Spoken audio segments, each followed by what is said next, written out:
All right, welcome back, everyone. We're diving deep today. We're talking karma. Karma.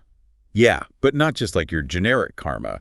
We're looking at it through the lens of Ron W Rathbun. Okay, yeah. Always interesting to get a new perspective. What's Rathbun's take? Well, we've got some of his personal notes here, and well, let's just say they're pretty thought-provoking. Sounds intriguing. What's the main takeaway? Get this.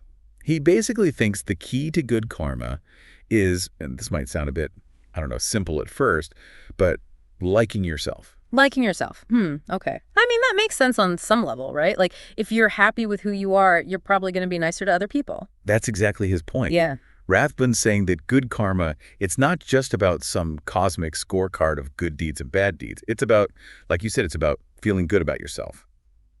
He says when you feel good about yourself, you naturally act in ways that create good karma. So, like, your inner state kind of ripples outward. Interesting. Right. So it's not just what you do, it's where it's coming from. And that's where it gets really interesting. Yeah. Because he talks about, what causes bad karma. Mm-hmm. Bad people, he says, are basically people who don't like themselves. And they end up projecting that negativity.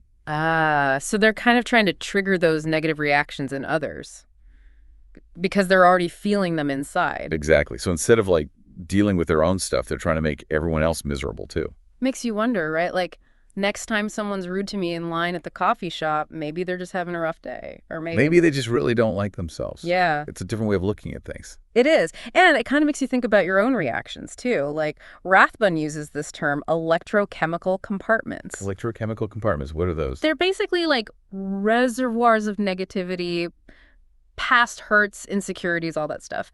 And when something triggers us, someone cuts us off in traffic or whatever, it's these compartments that are being activated. So it's not just the event itself, it's all the baggage we're bringing to it. Exactly. He talks about these compartments containing things like issues, baggage, anything that can trigger us to react.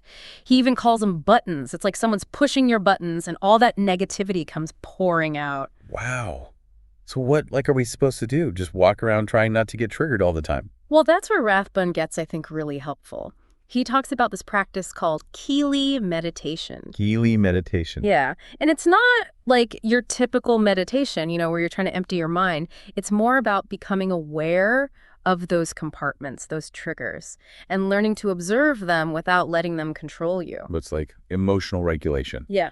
More than like achieving some kind of Zen state. Exactly. You're recognizing when your buttons are being pushed, but you're choosing not to react in that habitual negative way. So you're creating space between the stimulus and your response. Yeah. You're not letting those electrochemical compartments run the show. Fascinating. So in a way, Rathbun's saying good karma isn't some cosmic reward system. It's about, like we said at the beginning, cultivating inner peace and self-acceptance. And if we can do that, then we can change our actions. And ultimately, create more good karma in the world. Which brings us to a question for all of you listening.